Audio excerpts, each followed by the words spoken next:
All right. Hello, everyone. We are back at you all again. Oh no, we gotta. Hello, guys. We are back again with another live from the team, the non-surgical hair replacement intensive 22 team. We like to come to you guys and our audience just to talk to you about different topics that we um we see we kind of come across in the industry that we see are very important to our audience. So to this week, we are actually coming from an interesting topic talking about, are you attracting hair loss clients? Many of us get certifications. We get our non-surgical hair replacement certification. We get our hair loss practitioner certification. We get trichology certifications. And when we get out into the industry or get out into the field, we're taking it back home after we've gotten all this information poured into us. Sometimes we have trouble attracting the new clients to our chairs. We go back to our old ways. And the team today, we want to come and talk to you guys about things that the struggles we had when we were going through those transitions, and what are some things that we did to actually get those hair loss clients in our chairs. Like I said, I'm going to introduce myself. For those who may be new joining us today, I'm Amber McCray, your lucrative insurance strategist, and I'm also one of the hosts for the non-surgical hair replacement intensive 22 event. And we have our host on here. I guess a little bit about me. I'm known for I help beauty professionals learn how to maximize their profits in the hair loss industry. So people know me from being able to teach you guys how to do insurance or partner with other organizations that can help clients get funding from their hair loss services. But we have our other host on here, Mrs. Takara Nicole. I'm gonna let her introduce herself. Hello, everybody. I am Takara Nicole, and I am your business coach. And for this 4-day intensive, I'm going to assist. Also, I'm a non-surgical hair replacement specialist as well. But I'll be assisting you guys on the business side, helping you guys establish your clinics. I'll talk about the aesthetics of your clinics. Once you've gotten into your insurance companies, how do you kind of correlate the two to make sure that your clinic actually looks like a clinic and it's appeasing to the eye? So that's pretty much what I'm gonna do.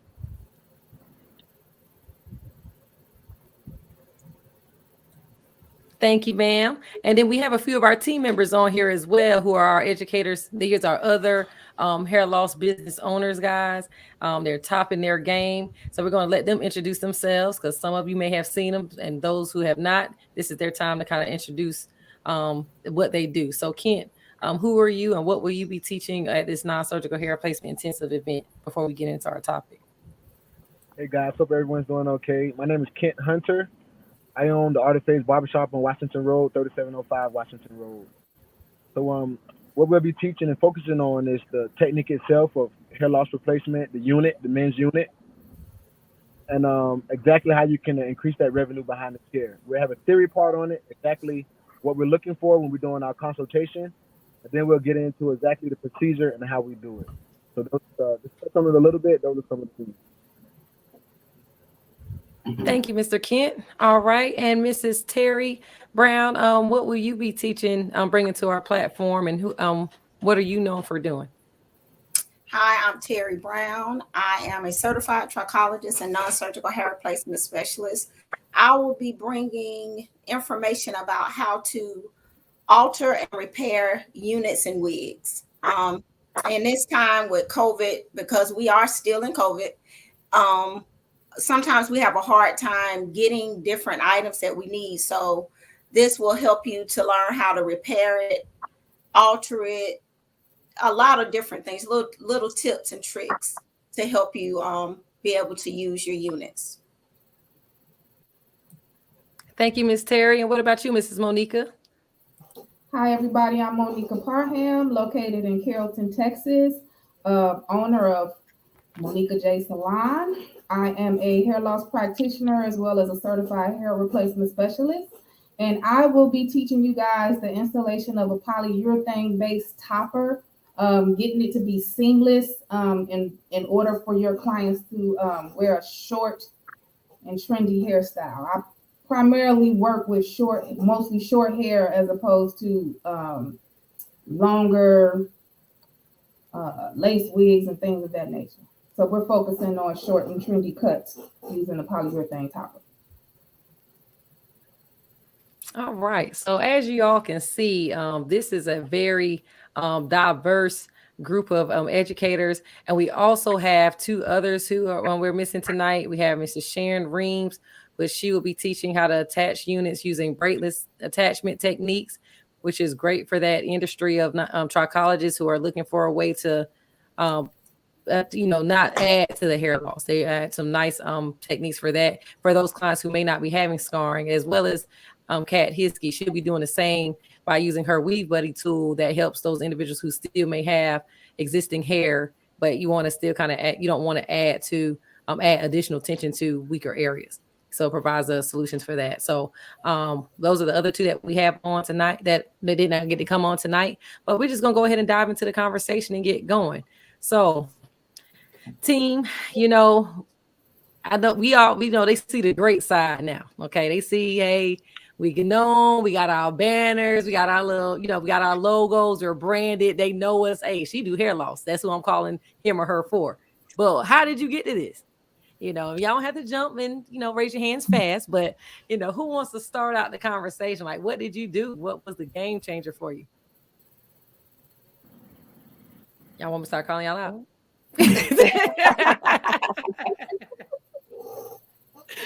Okay, I'll start. So for me, Okay. So even though I am the business coach, but I do non-surgical hair replacement. I am a certified trichologist.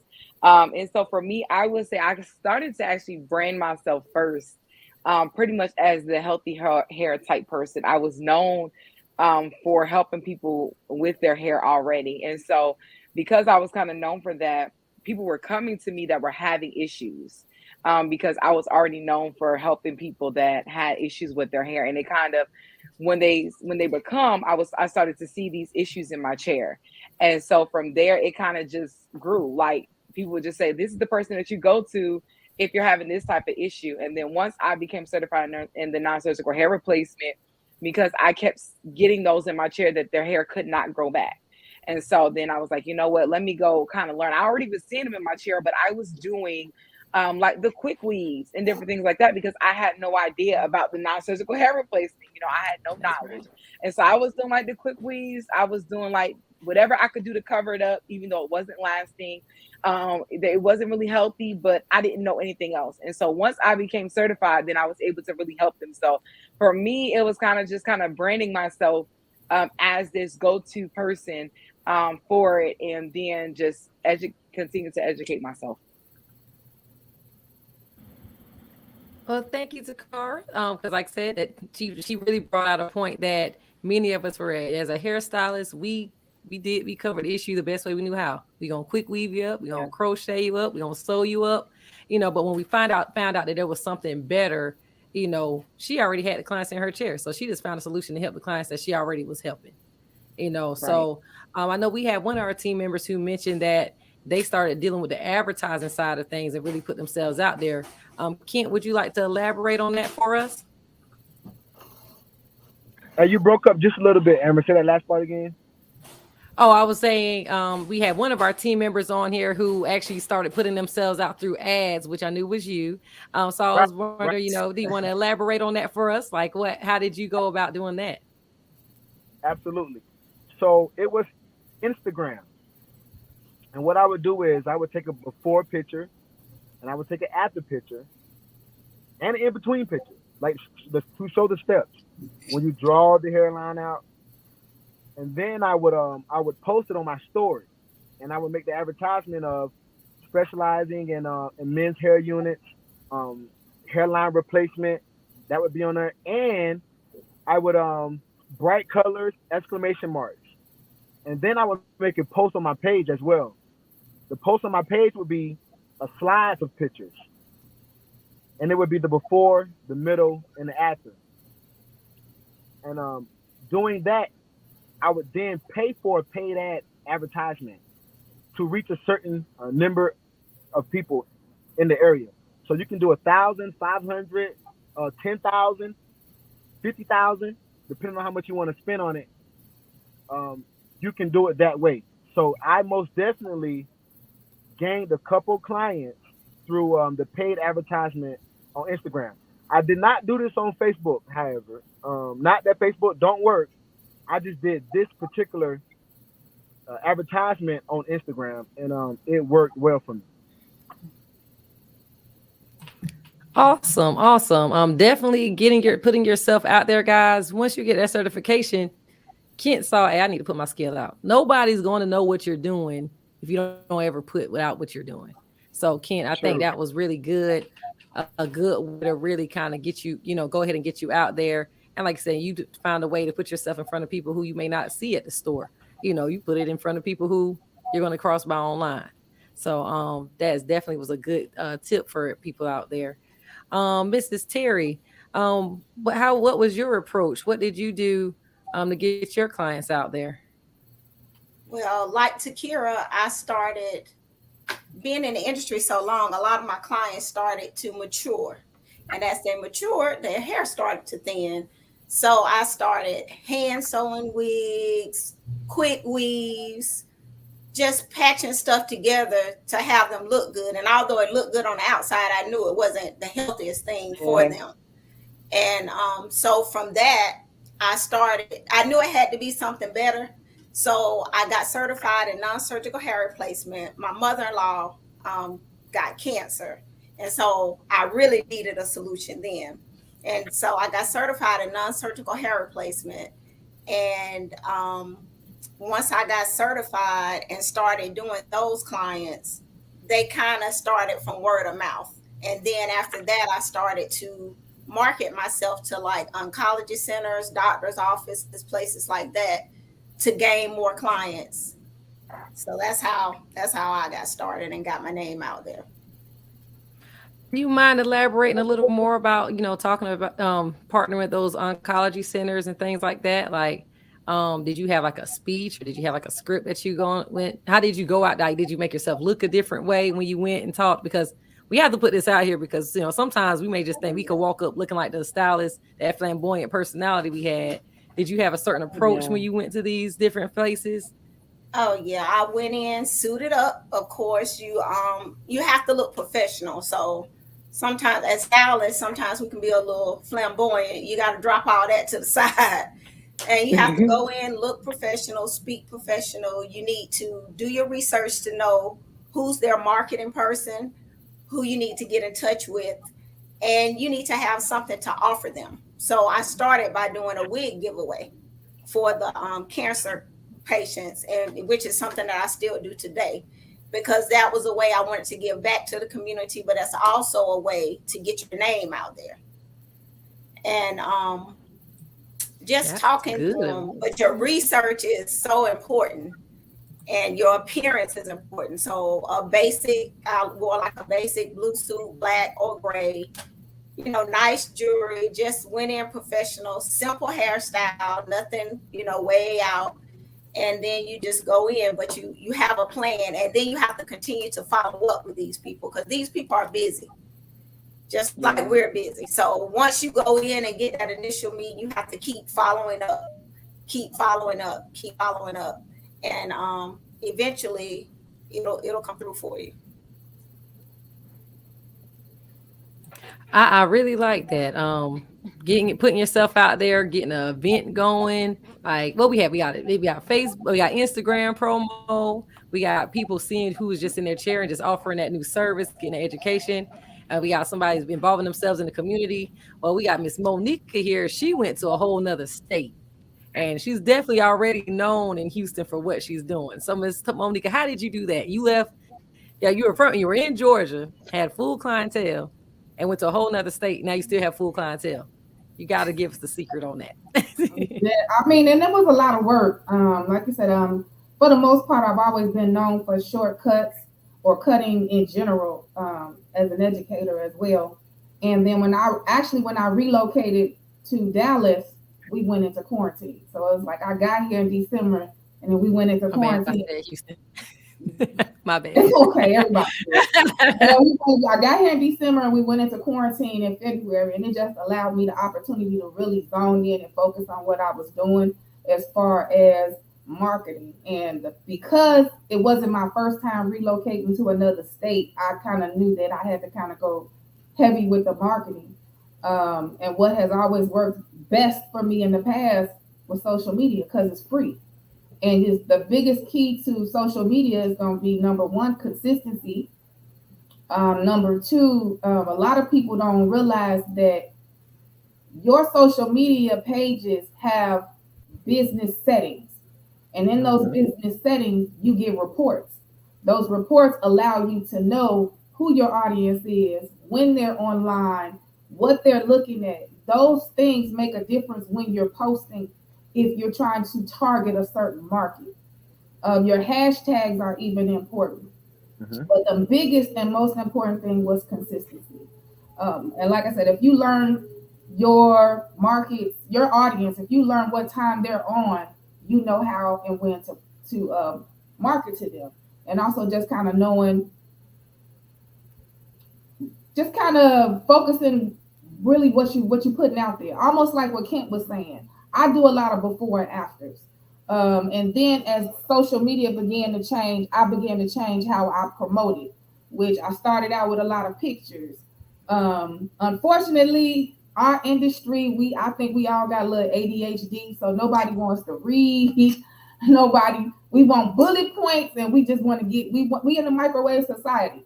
So the video started to work better for me as well. So they want to see also that I'm the one doing what I say I'm doing, and I can actually do it. And from there, it was just a lot of referrals. I began to get a lot of people referring because there are a lot of people, unfortunately, that are experiencing hair loss.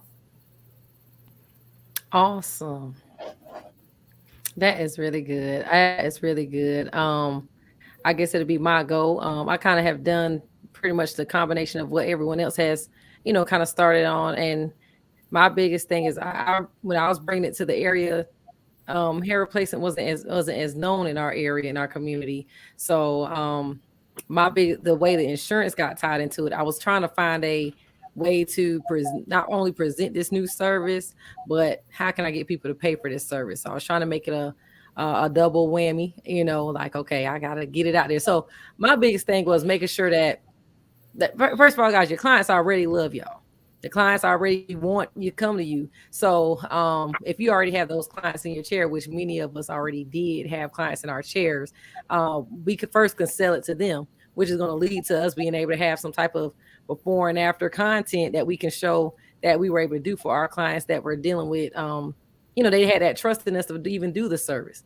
So really the key point we want you guys to take is we want you to jump out there, go ahead and put yourself out there, and nobody will know what you're doing if you never put it out there. I think everybody can agree that if we didn't let anybody know what we were doing, we would not have attracted those clients. And then that partner with other organizations, huge one, because that's setting up not only referrals with your clients, but you're getting referrals from other medical organizations, whether that's an insurance company, whether that's the American Cancer Society, whether that's the local doctor's office, the women's center, the burn center, things like that. So there are ways that we want to help you learn how to present yourself, get the training, learn how to present yourself a certain way, and then the rest of it is just doing the steps to get out and put yourself out there. I know even when I moved to a facility that had other stylists in there, everybody didn't want to do hair loss. So I remember one thing that really stood out for me that helped me a lot with some of my first major hair loss clients was, let me get this brochure and offer a coupon. I offered a coupon to clients who were referred. Well, I take that back. I offered to pay other beauty professionals for their referrals of hair loss clients. And honestly, to be honest, my hair loss friends didn't take the money, but I want to offer some type of incentive for them trusting me with their hair loss clients. So things like that, guys, you got to get creative if you want to get it out there. Okay. I think another key thing too that we can do is there's a lot of stylists that don't do it. And so it's also good to try to partner with other stylists as well, because some of them really don't want to do it, especially the application, but they don't mind the upkeep.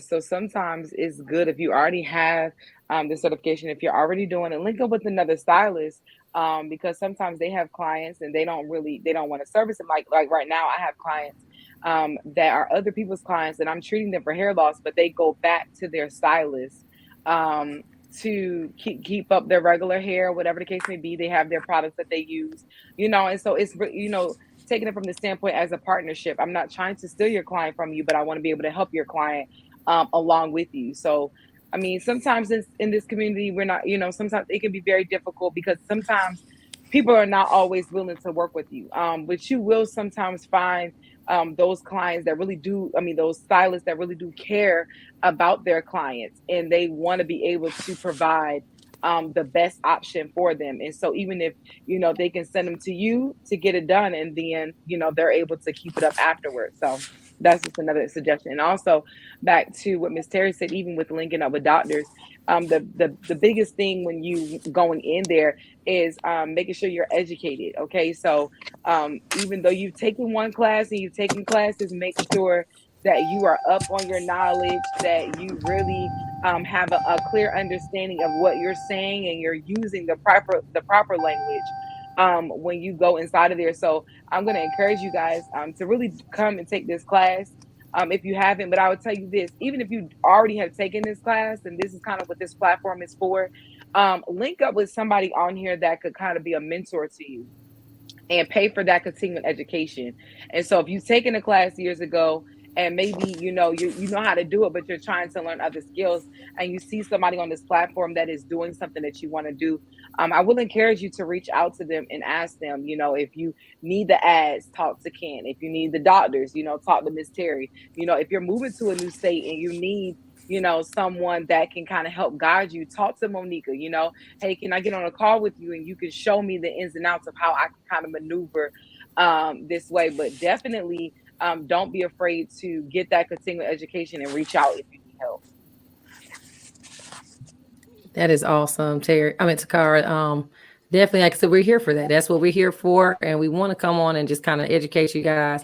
Do you, any of you other ones, want to have our other educators? Do you have anything that you all want to share before we kind of just go into what we're offering in November?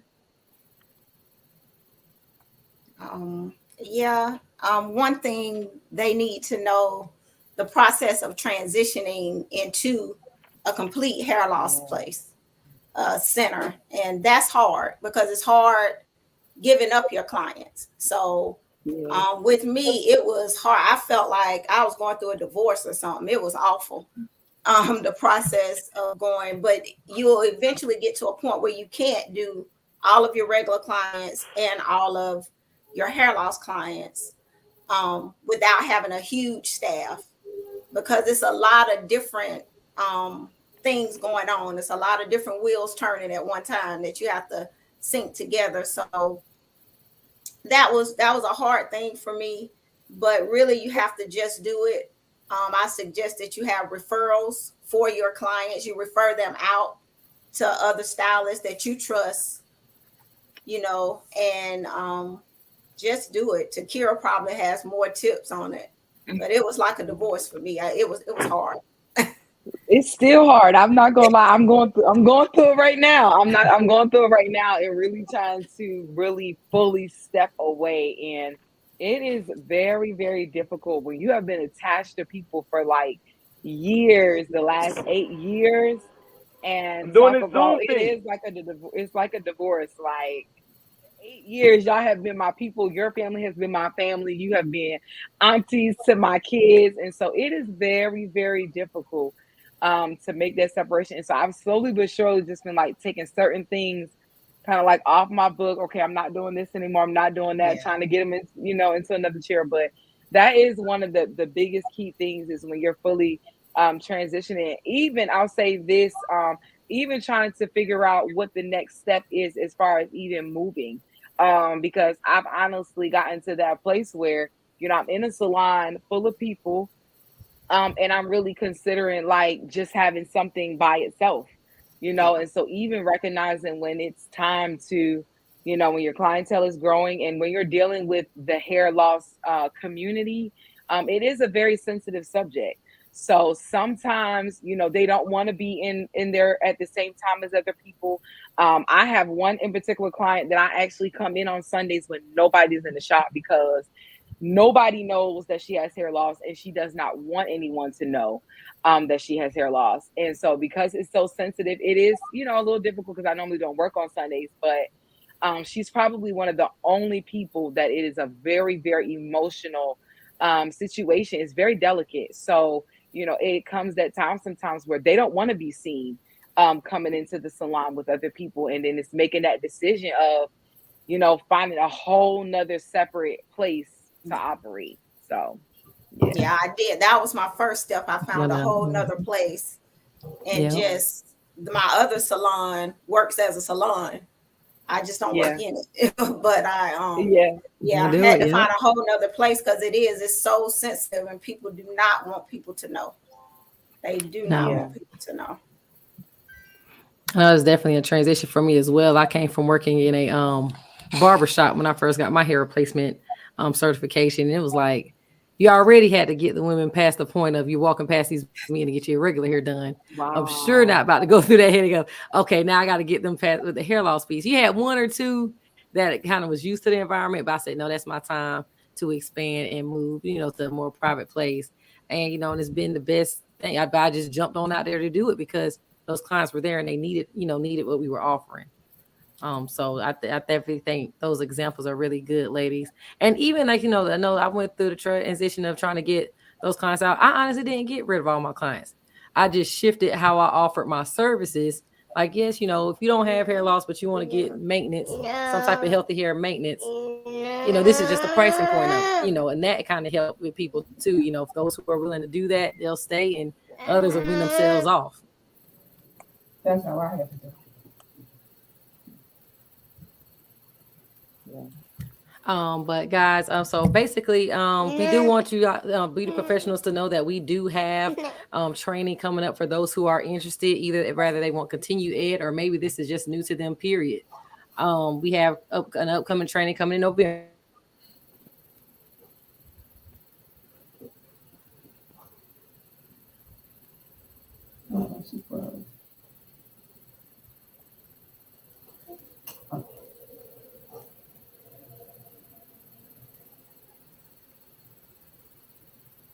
I can hear me. I can hear me. Yeah, I can hear you. Now I can hear you. Okay. Yeah. Sorry, my microphone got unplugged. But yeah, y'all can hear me? Yes. Mm-hmm. Yeah. Okay, cool. All right. So there it is. Okay, I was trying to get my microphone back.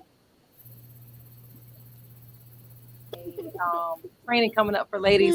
Takara, I'm gonna let you explain it just because I have a little antsy one over here just to let them know the next time we will be about the intensive event because they want to move more and more than I want to talk. All right. Right. It's okay. So we want to invite you guys to our 4-day intensive training. It's going to be in Augusta, Georgia. And we are definitely excited about it. Like I said, we have all of our educators, but 2 on the line. And they're all going to be covering all different topics from theory to placement. We're going to do male units. We're going to do female units. We're going to do female units, male units. We're going to do how to adjust wigs if you're getting stock pieces. We're going to talk about custom. We're going to show you how to properly do consultations with your clients. We're going to teach you the business aspect, which is also very, very key. You're going to learn about insurance. What is everything that you need to get into the insurance companies, as well as we'll walk you through that process if you have not received your information as well. Let's see what else. We have the weave buddy. We have if you don't braidless techniques, short hair. So we have a wide range that's going to cover pretty much everything you can think of that has to do with non-surgical hair replacement. So we do have someone that's asking for Kent's IG. So Kent, if you could share your IG with them as well. No problem. No problem. Okay, so she said I want to follow. Okay, you're gonna put okay. Oh, you know what? I don't know if she can see the chat. You might have to tell us. Yeah, let me see. Okay. If he's on it, if he's on the actual comments, if you go down in the comments, actually, matter of fact, oh yeah, he on the IG. Oh, he probably just went out. We do have every educator tagged in this video, guys. So please make sure that you follow all of them. And Kent will directly message you, Johanna. Thank you for jumping on, and he can message you his IG, because I don't know if it's letting him do it right there. But we'll make sure. I know I got his link too, just in case you can't get on there, Kent. I'll go share it with her too. Okay, share it with her, please. Okay, I'll do that. All right. So, guys, get out there. If you didn't take anything from what we said today, put yourself out there. Let people know what you're doing. If you need help, there is help available. These are real life experiences that have been put out, so you know who's actually doing it. And you can look on our pages to see who's actually doing it. So, just a simple communication, getting it out to the world. But we want to thank everybody for joining us tonight, including my little one. And we want to hope that you guys tune in back with us in 2 weeks. We'll actually be interviewing another educator about what they offer and how did they get into the industry. So we just want to keep coming to you guys, pouring information into you guys, and share it out to your friends. Oh, thank you, Miss Paula. You say great info. Share it with your friends. Share it on different pages. Follow us on YouTube, and also follow our Facebook page. Follow our Facebook page, where you also see where you can subscribe to our website. And our Facebook page is Non-Surgical Hair Replacement Intensive 22. So please make sure that you follow that as well. But we want to thank you guys for joining us tonight, and we'll see you in 2 weeks. Bye-bye. Good night. Bye. Bye. Good night. Bye, guys.